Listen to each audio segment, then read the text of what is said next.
Good evening everyone. आज हम लोग क्वेश्चन बैंक 2025 के प्रथम पाली के क्वेश्चन नंबर 51 से बनाएंगे। इससे पहले हम लोग क्वेश्चन नंबर 1 से 50 तक पढ़ चुके हैं। आप चैनल से जाके वीडियो देख सकते हैं। तो देखिए क्वेश्चन नंबर 51 क्या है, लिखा हुआ यदि a 0,1, b 0,5 एवं c 3,4 किसी त्रिभुज ABC के शीर्ष है तो त्रिभुज ABC का क्षेत्रफल वर्ग इकाई में निकालना है। मतलब त्रिभुज ABC के निर्देशांक दिया गया है, आपको क्या त्रिभुज का क्षेत्रफल निकालना है। आसान क्वेश्चन है, चैप्टर एक्सरसाइज 7.3 का क्वेश्चन है। मान लेते त्रिभुज ABC, A का निर्देशांक दिया 0,1, B का 0,5 और C का आपको दिया 3,4। हम लोग क्या करेंगे, ये पहला वैल्यू x का, दूसरा वैल्यू किसका है, y का। ये हो जाएगा बिंदु A x1 y1, B होगा x2 y2 और C होगा x3 y3। अब हम क्या करेंगे, त्रिभुज ABC का तीनों बिंदु यहाँ लिख चुके। अब यहाँ से हम बारी बारी से x1 y1 x2 y2 का वैल्यू रखेंगे। तो इसका फॉर्मूला आपको याद रखना है, लिखेंगे सॉल्व त्रिभुज ABC का क्षेत्रफल।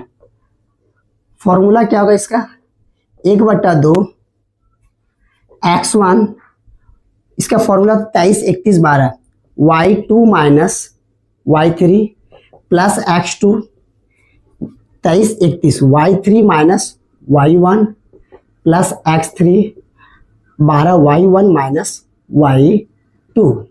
ये मॉड लगा देते हैं हम लोग। क्या बोले, हाफ 1/2 x1 x2 x3 सबको प्लस में लिखना और शॉर्ट में याद रखना 23 2 3 31 3 1 और 12 1 2।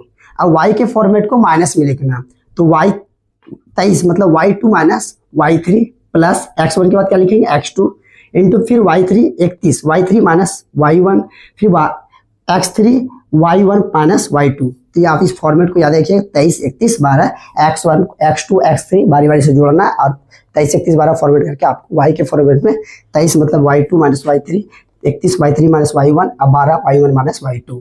अब यहाँ से इस फॉर्मूले पे बारी बारी से यहाँ से बैठाएंगे, आपका आंसर आ जाएगा। तो 1/2 मॉड x1 का वैल्यू कितना है यहाँ पे 0।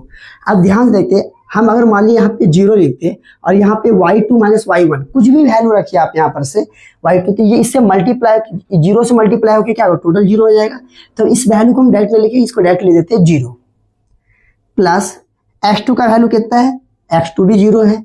अगर 0 को यहाँ पर 0 रख दिया जाए, इसको मल्टीप्लाई कर देंगे, टोटल नंबर क्या हो जाएगा, टोटल 0 हो जाएगा। प्लस x3 कितना है 3, तो x3 रख दिया यहाँ पे 3। फिर क्या y1 कितना 1, यहाँ लिखेंगे 1 माइनस y2 कितना है 5, यहाँ लिखेंगे 5। मॉड लगाते हैं फिर 1/2 0 0 लिखेंगे क्या होगा 0 ही होगा। यहाँ क्या बचेगा फाइनल 3 इंटू 5 में घटाएंगे कितना बचेगा, -5 में सॉल्व करेंगे तो -4 बचेगा। फिर 1/2 प्लस माइनस -4 दिया 12, 1/2। अब मोड से किसी चीज को बाहर निकालते कोई भी नंबर को तो वो प्लस बन जाता है, 12 हो जाए 2 6 के 12, यहाँ क्या होगा 6। याद रहे हम इसका क्षेत्रफल निकालें तो वर्ग इकाई होगा, आयतन निकालते तो घन मीटर घन इकाई होता है। तो यहाँ बोला वर्ग इकाई, तो आंसर क्या होगा 6 वर्ग इकाई। यही आपका क्या होगा आंसर होगा। तो 6 वर्ग इकाई, ऑप्शन नंबर सी। आप ध्यान दीजिए, अगर मान लीजिए 2 नंबर आता तो फिर हम सॉल्व कर लेते हैं, लेकिन सॉल्व करने कोई मतलब ही नहीं बनता। यहाँ पे 0 से मल्टीप्लाई करें तो इसका आंसर क्या हो जाएगा 0, इसको 0 से मल्टीप्लाई 0 हो जाएगा। तो आप डायरेक्ट लिखिए, इसका टाइम ज्यादा बर्बाद नहीं करना, डायरेक्ट x3 का वैल्यू जो आएगा तो इसका आंसर कितना हुआ 6। अब हम लोग अगले क्वेश्चन को बनाएंगे। हम लोग क्वेश्चन नंबर 52 में क्या लिखा हुआ, tan degree into tan 23 degree into tan 80 degree into tan 67 degree. ऐसा क्वेश्चन मल्टीप्लाई फॉर्मेट में एक्सरसाइज 8.3 क्वेश्चन है। तो उसमें क्या इसका वैल्यू हमेशा क्या होगा 1 होगा। देखिए ध्यान से देखिए, इसको ध्यान देखिए, tan 10 डिग्री या tan कितना है 80, दोनों की जोड़ेंगे कितना होगा 90। tan 23 और tan 60 दोनों की जोड़ेंगे क्या होगा 90। तो आप क्या कर सकते हैं, इन दोनों में किसी को चेंज कर दीजिए, इसके जैसा बना लीजिए, या इस दोनों को इसके जैसा बना लेते हैं। देखिए कैसे बनाते हैं हम लोग, इसका आंसर 1 होगा। सॉल्व कितना है, पहले लिख लेते tan degree, tan 23 degree, tan 80 degree, tan 67 degree.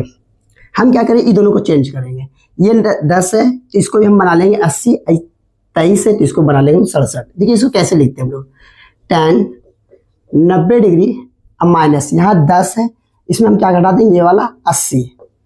अब इसको लिख सकते हैं tan 90 में 80 घटाएंगे कितना बचेगा, 10 लिख सकते हैं इस टाइप से।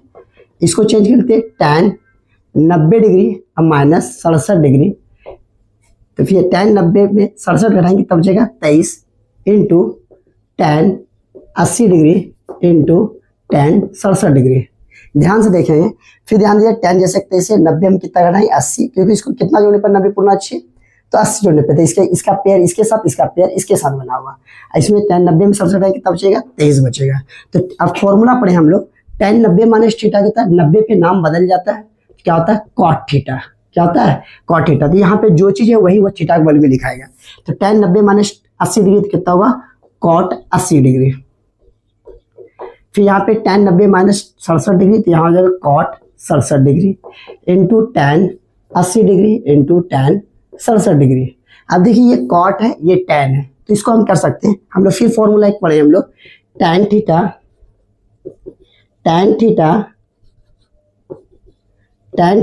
Into cot theta equal to क्या होता 1। तो हम लिख सकते हैं इसको या cot को, तो cot थीटा लिख सकते हैं, cot थीटा इक्वल टू 1 बटा tan थीटा, ये फॉर्मूला होता है। या cot tan theta equal to क्या हो जाएगा 1 बटे cot थीटा, क्यों, क्योंकि ये गुना में दे जाए क्या होगा भाग, ये गुना में दे जाए क्या भाग होगा।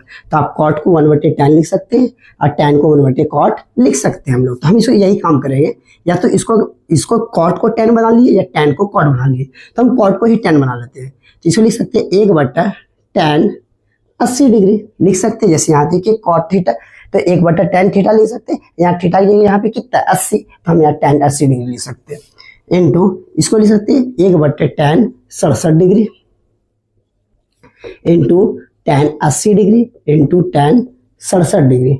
अब ध्यान से देखिए tan 80 कैंसिल, tan 67 कैंसिल, ऊपर पूरा ओवरऑल क्या बचा 1 इंटू 1 इंटू 1, तो 1 को कितनों टाइम्स मल्टीप्लाई करें क्या होगा 1 ही होगा, इसलिए इसका आंसर कितना होगा 1, जो ऑप्शन नंबर बी। अब हम लोग अगले क्वेश्चन को बनाएंगे। अब हम लोग क्वेश्चन नंबर 53 बनाएंगे। क्या लिखा है, यदि दो समरूप त्रिभुज के क्षेत्रफलों का अनुपात 100 अनुपात 144 है तो उनकी संगत भुजाओं का अनुपात क्या होगा। आसान, देखिए सिमिलर त्रिभुज प्रूव करना, एक होता है कॉन्ग्रेट सर्वांगसम, एक होता है सिमिलर, दोनों का डिफरेंट अलग अलग रूल होता है।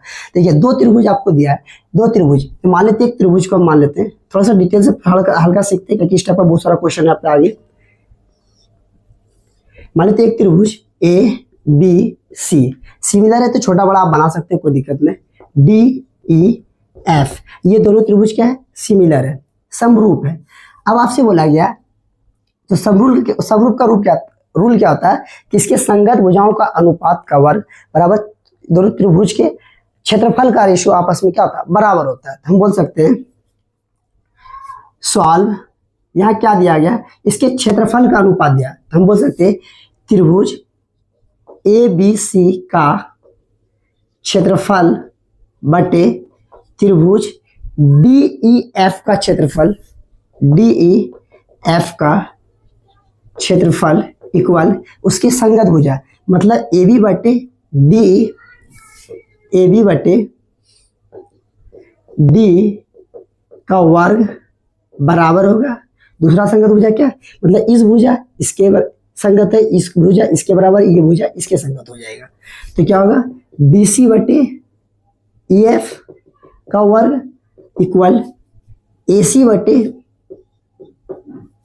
DF का वर्ग।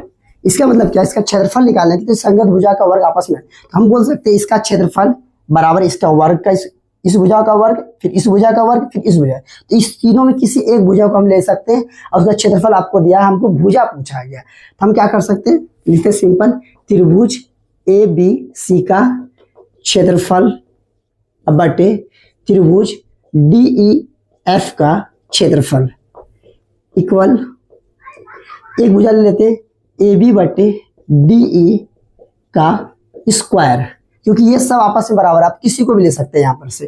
तो त्रिभुज ABC क्षेत्रफल, देखिए दो समरूप त्रिभुज के क्षेत्रफल का रेशियो दिया गया कितना 100 बटा 44, मतलब इसका रेशियो 100 है, इसका कितना 144 है। तो हम यहाँ लिख सकते हैं 100 और नीचे कितना हो जाएगा 144, रेशियो मतलब देखिए ठीक में लिखा हुआ 100 अनुपात 144, तो हम इसको लिख सकते हैं 100 बटा 144, हमको बाई के रूप में लिख सकते हैं इसको। यहाँ कितना होगा ए बी बटे डी ए का स्क्वायर। अब इस फॉर्मेट को हम थोड़ा पहले लिख देते हैं, हम लिख सकते हैं ए बी बटे डी ई का स्क्वायर इक्वल टू 100 बटा 144। अब इधर लिख लेते थोड़ा, तो यहाँ क्या होगा, इसका स्क्वायर हटाएंगे तो इस पर क्या चढ़ेगा, रूट चढ़ेगा। तो हमको क्या चाहिए, भुजा चाहिए, भुजा का अनुपात ए बी बटे डी इक्वल टू इसका स्क्वायर इधर क्या चलेगा, रूट, अंडर रूट 100 बटा 144।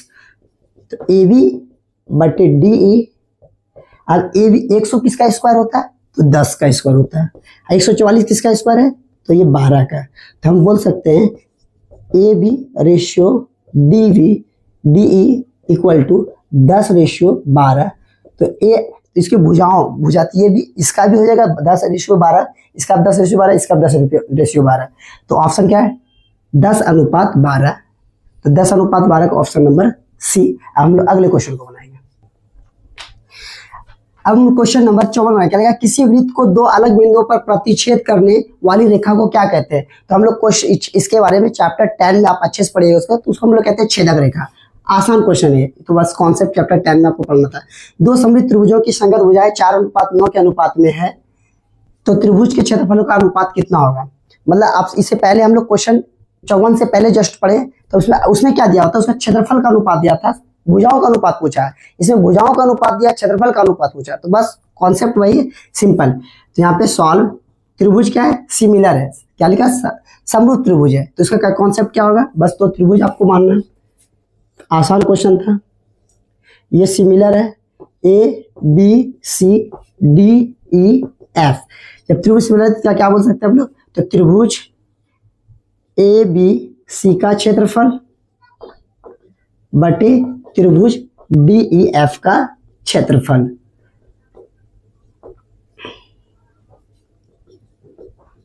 इसके संगत भुजाओं का वर्ग होगा, मतलब ए बी बटे डी का स्क्वायर इक्वल बी सी बटे ई एफ का स्क्वायर इक्वल ए सी बटे ई डी एफ का स्क्वायर।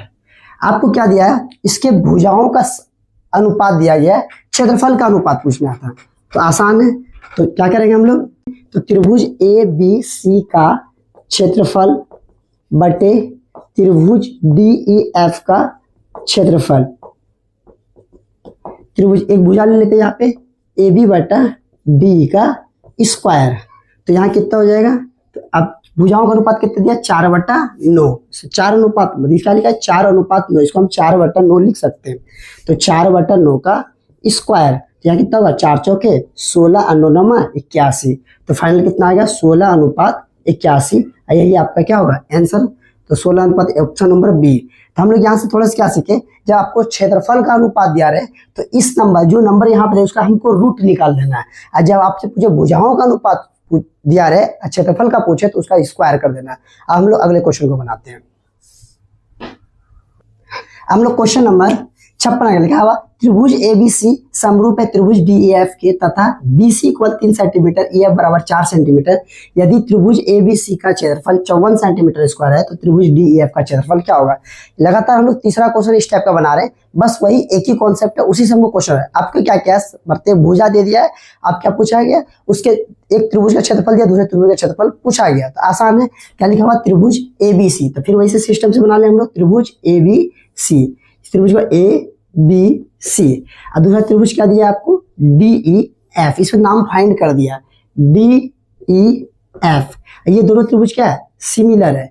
अब फिर बोला गया त्रिभुज जिसमें बोला गया बीसी बराबर 3 सेंटीमीटर, तो बीसी इसमें कौन है, ये वाला 3 सेंटीमीटर। ई एफ बराबर 4 सेंटीमीटर, तो ई एफ कौन है, ये वाला 4 सेंटीमीटर। और बोला यदि त्रिभुज ए बी सी का क्षेत्रफल, मतलब त्रिभुज ए बी सी का क्षेत्रफल, इसका कितना दिया हुआ, 54 सेंटीमीटर स्क्वायर।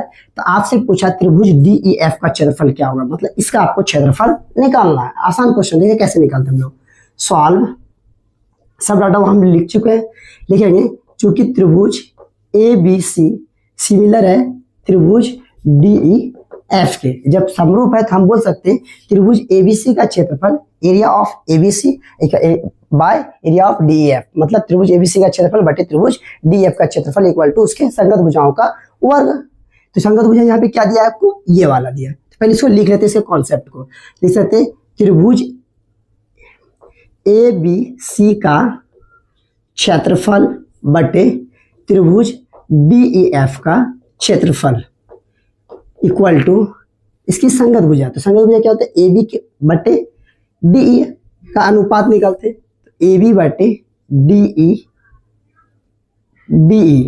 का वर्ग इक्वल होगा बी सी बटे P C by E F का स्क्वायर इक्वल ए सी बटे या सी ए सी सी ए कुछ भी लिख सकते हैं आप, ए सी बटे डी एफ का वर्ग। अब देखिए इसकी संगत भुजा, इसमें संगत भुजा तीनों भुजा आपस में क्या होगा, बराबर होगा। तो सिंपल हमको जरूरत दिया क्या क्वेश्चन, ये वाला दिया है, तो इस दोनों को आपस में बराबर ले लेते हैं। तो यहाँ देखिए ध्यान से देखिए, त्रिभुज एबीसी का क्षेत्रफल आपको पता है कितना है, 54 सेंटीमीटर स्क्वायर, यहाँ ले लिए 54 सेंटीमीटर। अब डी एफ निकालना आपको, त्रिभुज डी ई एफ का क्षेत्रफल ये आपको निकालना है इक्वल। अब यहाँ पे हम कौन सा भुजा ले लेंगे, ये वाला लेंगे, क्योंकि हमको बी सी बटे ई एफ ही दिया गया है क्वेश्चन में। तो लिख सकते हैं हम लोग बी सी बटे ई एफ का स्क्वायर ले लेते हैं इसको। तो यहाँ कितना होगा, 54 बटे त्रिभुज डी ई एफ का क्षेत्रफल इक्वल बी सी का वैल्यू कितना आपके पास, बी सी कितना 3, तो यहाँ लिख देंगे 3, ई एफ कितना है 4, तो यहाँ पे लिखेंगे 4, स्क्वायर है तो आप भी दे दीजिए स्क्वायर। तो यहाँ कितना हुआ 54 बटा त्रिभुज डी ई एफ का क्षेत्रफल इक्वल टू इसका स्क्वायर करते 3 तिया 9 और 4 चौके 16। अब क्या करेंगे, हमको इसका जाती तो ऊपर ऊपर भी कैंसिल होता है, घटाते 9 एका 9 और 9 छके 54। तो यहाँ देखिए क्या हो जाएगा, इसको 1 से मल्टीप्लाई, इसको इससे क्रॉस मल्टीप्लाई होता है। तो यहाँ कितना होगा, 1 से गुना करें तो क्या होगा, त्रिभुज डी ई एफ का क्षेत्रफल इक्वल टू कितना होगा, 16 पहले से था, क्या हो गया, दोनों गुना हो जाएगा, 16 गुना 6। तो यहाँ होगा त्रिभुज डी ई एफ का क्षेत्रफल इक्वल टू 16 छके 96 सेंटीमीटर स्क्वायर। यही आपका क्या होगा आंसर। तो हम क्या कर सकते हैं, ऊपर ऊपर भी कैंसिल होता है, नीचे नीचे भी कैंसिल होता है बी। अब हम लोग अगले क्वेश्चन को बनाएंगे। हम लोग क्वेश्चन नंबर 57 क्या लिखा हुआ, किसी त्रिभुज एबीसी में angle A equal 90 degree, B C 13 centimetre, A B 12 centimetre, तो ए सी का मान क्या होगा। देखिए कहीं पर कोई भी अगर एंगल 90 डिग्री की बात, समकोण त्रिभुज 90 डिग्री कोण के बारे में बात किया तो वो कोण कैसा है, समकोण है। तो ध्यान देते हैं, तो हम समकोण त्रिभुज बना लेते हैं फटाफट। तो समकोण त्रिभुज बना लिए, आप ऐसे ही बना सकते हैं, ऐसे बना सकते हैं, कोई दिक्कत नहीं है। हम इस टाइप से बना लिए। अब इसमें डायरेक्ट क्लियर हो गया कि कोण ए क्या है 90 डिग्री, तो 90 डिग्री से समकोण त्रिभुज कहाँ बनता है, यहाँ पे बनता है। तो यहाँ पे क्या लिखना है ए। अब आपका मान उसके बाद बी यहाँ लिख दीजिए या बी यहाँ लिख दीजिए। तो ए बी सी ये भी सही है, या ए बी सी ये भी सही है। तो हम यहीं से लिखते हैं ए, इसको मान लेते हैं बी, ये हो जाएगा सी। अब देखो क्वेश्चन फिर डाटा दिया गया, ये 90 डिग्री हो गया, बी सी बराबर 13 सेंटीमीटर, तो बी सी ये वाला है, तो ये कितना आपको दे दिया 13 सेंटीमीटर। ए बी बराबर 12 सेंटीमीटर, तो ए बी ये वाला है, तो ये हो गया आपका 12 सेंटीमीटर। अब आपसे पूछा ए सी का वैल्यू, मतलब आपको ये वाला डाटा निकालना है। तो हम लोग इस समकोण त्रिभुज किसके बारे में जानते हैं, पाइथागोरस के बारे में। तो लिख सकते हैं हम लोग पाइथागोरस प्रमेय से सॉल्व समकोण त्रिभुज बी ए सी में क्या लिख सकते हैं हम लोग, पाइथागोरस प्रमेय से। पूरा एक्सप्लेन ऑब्जेक्टिव बना रहे हैं तो सिंपल यहाँ से कुछ डाटा लिख ही दिए, तो इसका लिखने को मतलब ही नहीं। देखेंगे पाइथागोरस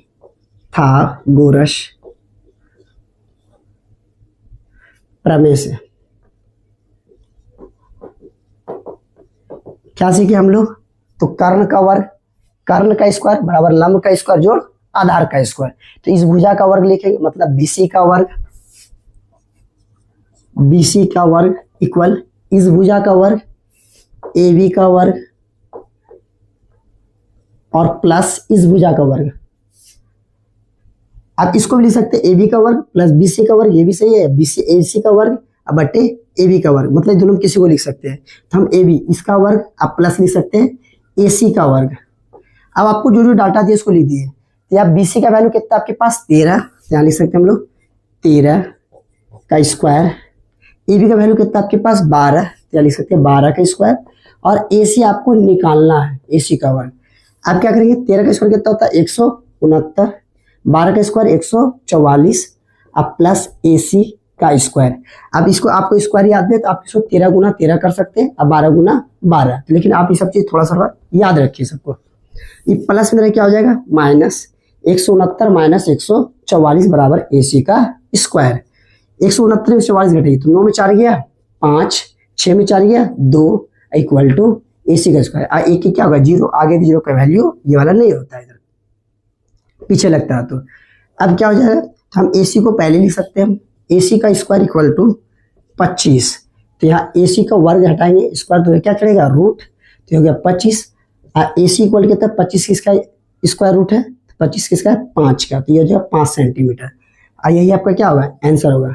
तो हम यहाँ पे क्या लिए, आप लंब कर नहीं लिख के रखते, हम इस भुजा का वर्ग बराबर इस भुजा का वर्ग अब प्लस इस भुजा का वर्ग, या आप ऐसे लिख सकते हैं इस भुजा का वर्ग बटे बराबर इस भुजा का वर्ग प्लस इस भुजा का वर्ग लिख सकते हैं। और आपका यहाँ आंसर कितना होगा 5 सेंटीमीटर, जो ऑप्शन नंबर C है। अब हम अगले क्वेश्चन को बनाएंगे। अब हम लोग क्वेश्चन नंबर 58 बनाएंगे। क्या लिखा हुआ, त्रिभुज DEF तथा त्रिभुज POR में दिया है angle D equal angle Q angle R equal angle E, तो निम्नलिखित में कौन सही है। तो आसान है, ये भी सिमिलर त्रिभुज का एक रूल फॉलो करेगा। त्रिभुज, दो त्रिभुज है आपके पास, दो त्रिभुज बना लिए फटाफट। इसे बोला गया त्रिभुज DEF, तो इसको पहला को मानना DEF, दूसरा को बोला गया POR, इसको POR। अब देखिए ध्यान से इसमें क्या क्या बोला गया, दिया गया एंगल D, एंगल D यहाँ पे बना हुआ है, एंगल Q के बराबर, तो एंगल Q कहाँ पे, सॉरी यहाँ पे PQR, यहाँ Q हो जाएगा, इसके बराबर, मतलब एंगल D एंगल Q के बराबर है, ठीक है। फिर बोला गया एंगल R एंगल E के बराबर है, तो एंगल R कहाँ पे, यहाँ पे, मतलब ये वाला एंगल इस एंगल के बराबर है। देखिए यहाँ पे इसके संगत कोण आपस में बराबर है, तो हम बोल सकते हैं कि ये वाला एंगल, इसको 3 लाइन से दिखा देते हैं, एंगल F बराबर हो जाएगा एंगल P के।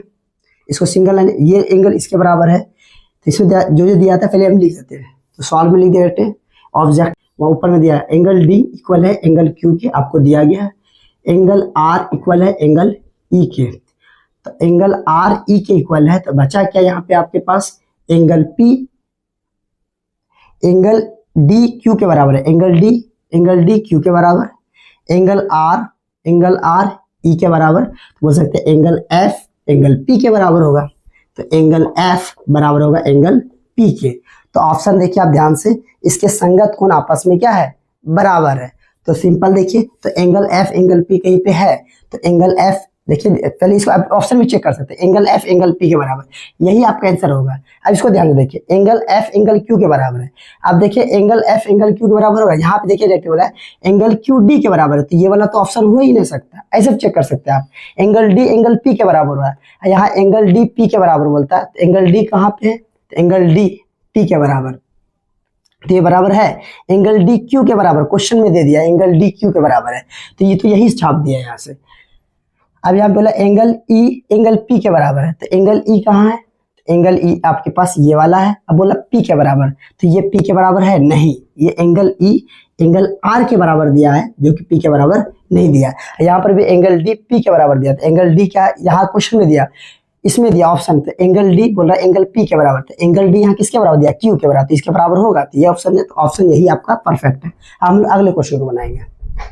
हम लोग क्वेश्चन नंबर 59 बनाए। क्या लिखा, त्रिभुज ABC एवं त्रिभुज DEF इस प्रकार है कि AB बटे DE equal BC by EF equal CA by DF है, एवं एंगल A बराबर 40 डिग्री एंगल B 80 डिग्री, तो एंगल F की माप क्या होगा। आसान क्वेश्चन है, आपको दो त्रिभुज बनाना है, त्रिभुज एक बनाना है ABC और दूसरा बनाना है त्रिभुज DEF, त्रिभुज DEF। इस टाइप का क्वेश्चन हम 4-5 क्वेश्चन प्रैक्टिस कर चुके हैं, तो आसान क्वेश्चन, ये समरूप त्रिभुज का ही एक रूप है, उसका ही दिया हुआ। इसमें क्या दिया हुआ, संगत भुजाओं का अनुपात दिया हुआ और एंगल दिया हुआ, तो संगत कोण भी आपस में क्या होगा बराबर होगा। पहले लिख लेते थे, आपसे क्या बोला क्वेश्चन में, angle A 40 degree angle A 40 degree, angle B 80 degree, angle B 80 degree, angle F आपको निकालना है ये वाला। सो दिया क्या चीज़, दिया हुआ A B by D equal B C by E F equal C A by D F. क्योंकि संगत भुजाओं का अनुपात आपस में बराबर, तो इसका एंगल भी बराबर, तो हम बोल सकते हैं कि एंगल ए बराबर होगा एंगल डी के। एंगल ए आपके पास कितना डिग्री, 40 डिग्री, तो बोल सकते हैं एंगल ए भी 40 होगा, एंगल डी भी 40 डिग्री होगा। एंगल बी बराबर होगा एंगल ई के, बी ई के बराबर होगा, सी एफ के बराबर होगा। एंगल बी आपको पता है कितना डिग्री है, 80 डिग्री, तो एंगल बी भी 80 डिग्री, एंगल ई भी 80 डिग्री होगा। और एंगल सी बराबर क्या होगा, एंगल एफ, यही आपको निकालना, जो एंगल सी होगा वो एंगल एफ होगा। अब हमको पता है, अगर मान ली इस त्रिभुज को हम निकाल लेते हैं इसका एंगल, तो ये जो इसमें ये एंगल पता चल जाएगा सी, जो सी होगा वही एंगल क्या होगा, एफ होगा। तो हम बोल सकते हैं इसलिए angle A plus angle B अब प्लस एंगल सी इक्वल कितना होता है, 180 डिग्री। कौन सा, एंगल सम प्रॉपर्टीज के अनुसार, मतलब त्रिभुज के अंतःकोणों का योगफल होता है। एंगल ए कितना है आपके पास, 40 डिग्री लिख दिए यहाँ पे, प्लस एंगल बी कितना है आपके पास, 80 डिग्री, अब प्लस एंगल सी इक्वल कितना होगा, 180 डिग्री। इसको जोड़ दिए, 8 4 12 120 डिग्री, अब प्लस एंगल सी बराबर 180 डिग्री। अब इधर आए थे हम, तो एंगल सी निकालना, तो एंगल सी प्लस में क्या होगा, माइनस 180 डिग्री और माइनस 120 डिग्री। तो एंगल सी इक्वल कितना होगा, 0 0 0 हो जाएगा, 8 में 2 गया 6, तो एंगल सी 1 में गया क्या हो 0, तो एंगल सी कितना हो जाएगा आपका 60 डिग्री। आपसे पूछा, हम बोल सकते हैं क्योंकि एंगल सी एंगल एफ के बराबर है, इसलिए बोल सकते हैं एंगल एफ बराबर भी क्या होगा, 60 डिग्री। और यही आपका क्या होगा आंसर, जो कि ऑप्शन नंबर सी है। अब हम लोग अगले क्वेश्चन को बनाएंगे। अब हम लोग क्वेश्चन नंबर 60 में क्या लिखा, 2 प्रतिच्छेदी वृत्त की उभयनिष्ठ स्पर्श रेखाओं की संख्या होती है। तो प्रतिच्छेदी वृत्त क्या होता है, जब एक वृत्त दूसरे को क्या करता है, काटता है, तो वो क्या कहलाता है, प्रतिच्छेदी वृत्त। स्पर्श रेखा क्या होगा, इसकी परिधि से होकर जाएगी टच करते हुए।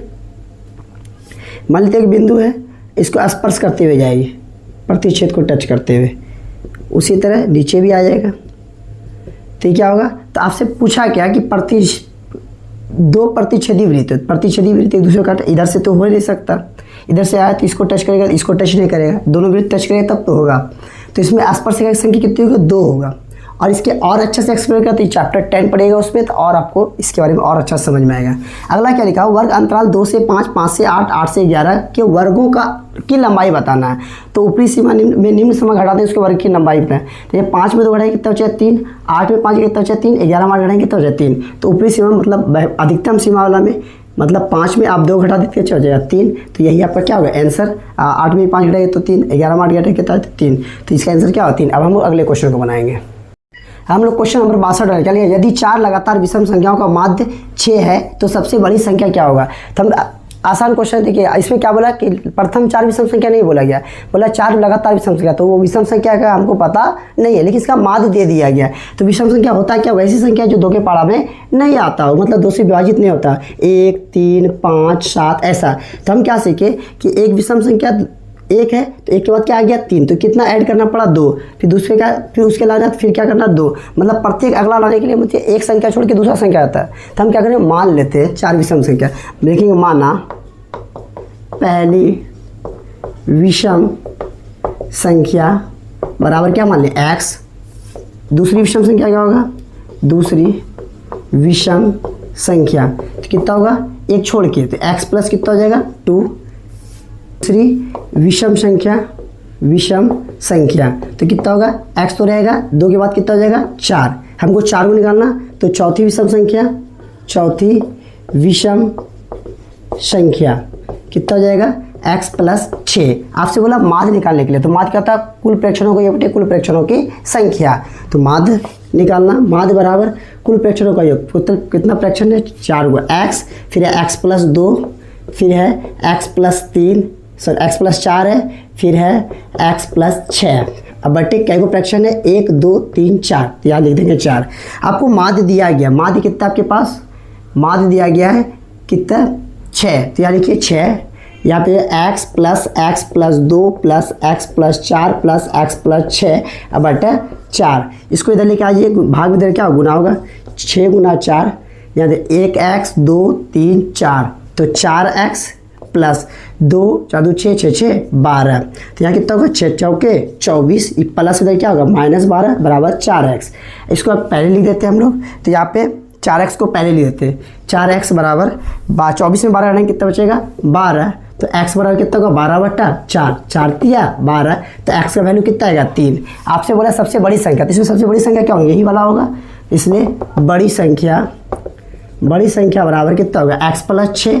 तो यहाँ कितना होगा 3 और + 6 कितना हो जाएगा 9। आपसे पूछता छोटी संख्या क्या होता है, तो यहाँ पे 3 हो जाता है। अब हम लोग अगले क्वेश्चन को बनाएंगे। हम लोग क्वेश्चन नंबर 30 निकालेगा। प्रथम 6 सम प्राकृत संख्याओं का माध्य। जब प्राकृत संख्या क्या होता है, गिनती की संख्या प्राकृत संख्या 1 2 3 4 5।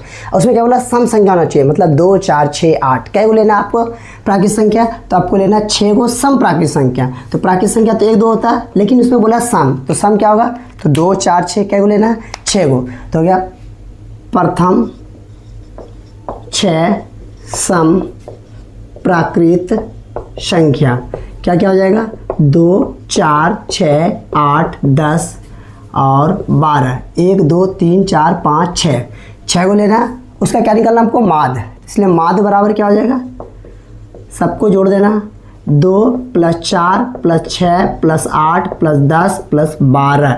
अब बटे कितना नंबर है 6 को, तो 6 ले लेते सबको जोड़िए। 2 2 8 2 10 6 16 16 4 20 2 22 के 2 बचे कितना 2 2 1 3 3 1 4 4 42 अब बटा 6 पढ़ा 42 के बारे में आता है 7 बार में। तो इसका माध्य कितना होगा आपके पास 7। तो ऑप्शन नंबर सी। अब अगला क्वेश्चन देखिए, लिखा 1 + cot स्क्वायर थीटा। इस फॉर्मूला होता है 1 + cot स्क्वायर थीटा बराबर क्या होता है cos सेक स्क्वायर थीटा। और 1 + sec स्क्वायर थीटा क्या 1 + tan स्क्वायर थीटा बराबर क्या होता है sec स्क्वायर थीटा।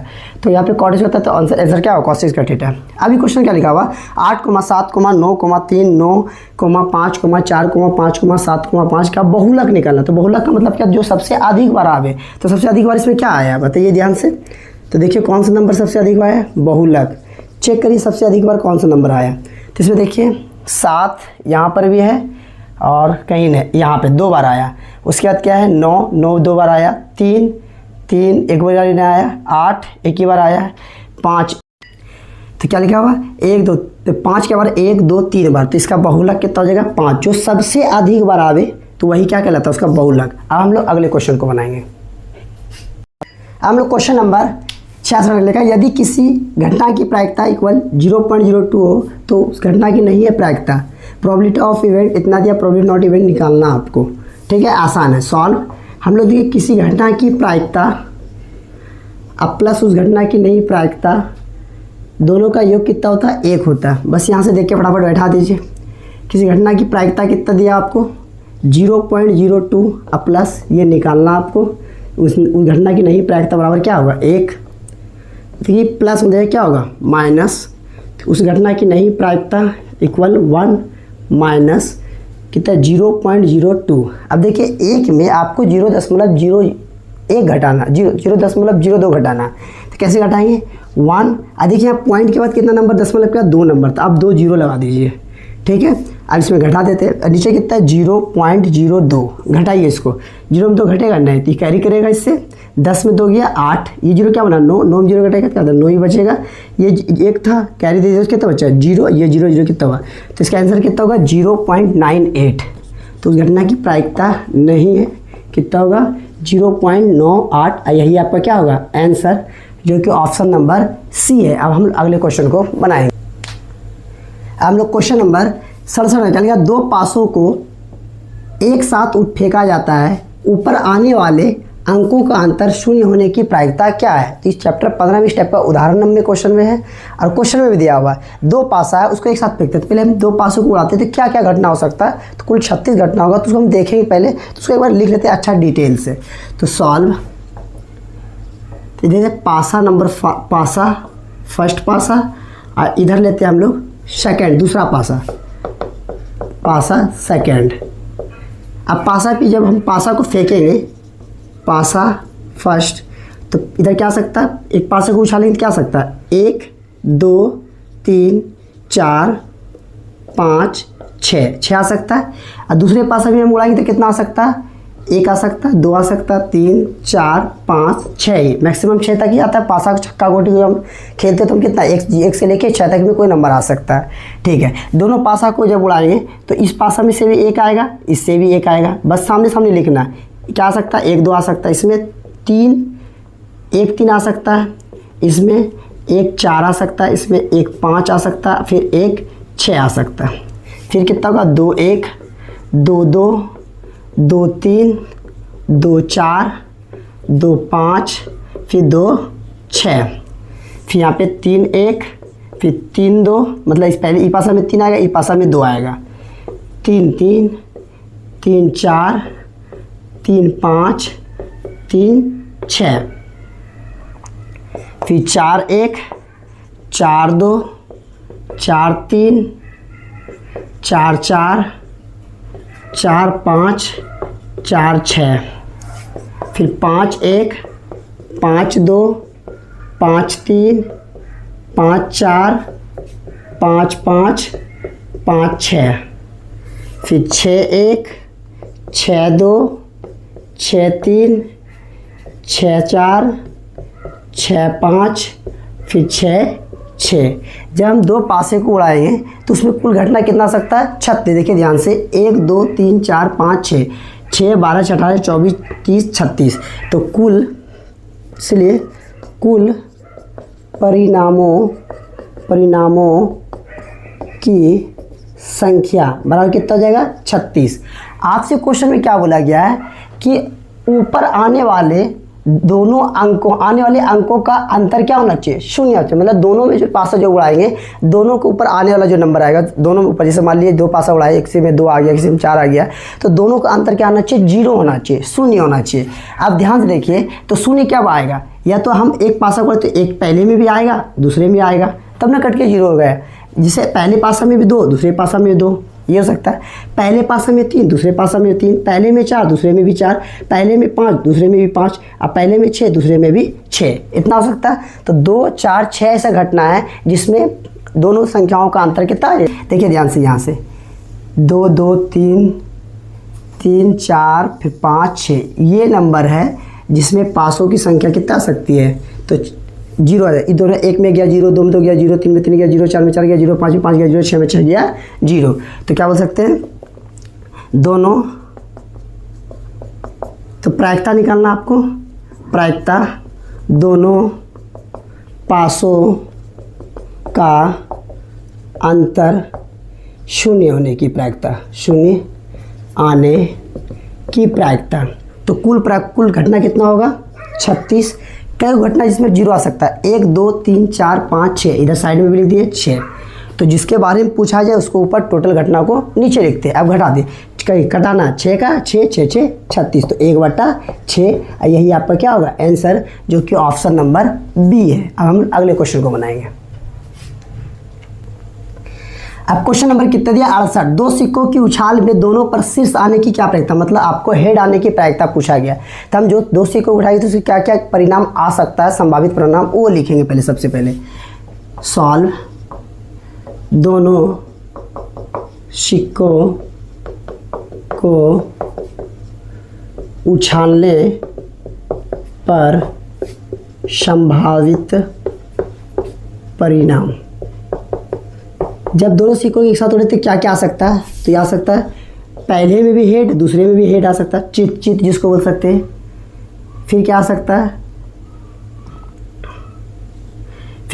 है, पहले में हेड, दूसरा में टेल आ सकता है। फिर आ सकता है पहले में टेल, दूसरे में हेड आ सकता है, या फिर दोनों में टेल ही आ सकता है। ऐसा हो सकता है, या तो दोनों में चित आएगा, या तो एक में चित, दूसरा में पट, फिर दूसरा पहला में पट, दूसरा में चित, या दोनों में पट आ सकता है। तो कुल परिणाम कितना हो गया, कुल परिणामों की संख्या कितना हो जाएगा, 1, 2, 3, 4। तो आपसे पूछा क्या कि दोनों सिक्कों पे क्या आना चाहिए, शीर्ष आना चाहिए, मतलब दोनों पे हेड आना चाहिए, चित आने की प्रायिकता। तो यहाँ लिखेंगे प्रायिकता शीर्ष आने की प्रायिकता। जिसके बारे में पूछे उसको ब्रैकेट में लिख दिया, आ जाएगा। टोटल कितना घटना, 4। चित्त दोनों में कितना बार आ गया, तो एक ही बार आया ना, 1 घटना 2 घटना 3 घटना 4, दोनों में चित क्या बार आया, 1 बार आया। तो इसका आंसर होगा 1/4, जो कि ऑप्शन नंबर सी है। अब अगला क्वेश्चन देखते हैं क्या, एक वर्ष में 1 महीना यादृच्छिक चुना जाता है। एक वर्ष में 1 महीना, तो एक वर्ष में महीना कितना होता है, 12 महीना, तो कुल परिणाम कितना हो जाएगा, 12 हो जाएगा। तो लिखेंगे कुल परिणामों की संख्या, डायरेक्ट लिख सकते हैं हम लोग, क्योंकि हमको पता है कि एक साल में कितना महीना होता है, 12 महीना होता है। अब आपसे पूछा गया कि इसके जून या सितंबर होने की प्रायिकता निकालना। तो जून या सितंबर महीना साल में कई बार आता है, एक ही बार आता है, जून सितंबर एक महीना आता है, तो टोटल कितना महीना हुआ, 2 घटना हुआ। कितना घटना हुआ, 2। इसलिए प्रायिकता आप निकालना जून या सितंबर आने की, सितंबर की प्रायिकता। तो टोटल कितना नीचे लिखेंगे, कितना टोटल महीना कितना होता है, 12। जून या सितंबर है, एक बार जून आएगा सितंबर, तो कुल घटना कितना हो सकता है, 2। तो ऊपर लिखेंगे 2, 2 एका 2, 2 छक्के 12, आंसर आएगा 1/6, कि ऑप्शन नंबर कितना है, सी। अब हम लोग अगले क्वेश्चन को बनाएंगे। अब क्वेश्चन नंबर हम लोग 17 में लिखा, एक पासे की फेंक में संख्या 4 या 5 आने की प्रायिकता क्या होगा। जब हम एक पासे को फेंकते हैं तो संख्या क्या क्या आ सकता है। तो लिखेंगे सॉल्व एक पासे को फेंकने पर संभावित परिणाम क्या क्या आ सकता है। तो यहाँ आ सकता है 1 आएगा, 2 3 4 5, यहाँ पे लिख देते हैं क्या क्या आ सकता है, 1 2 3 4 5 6।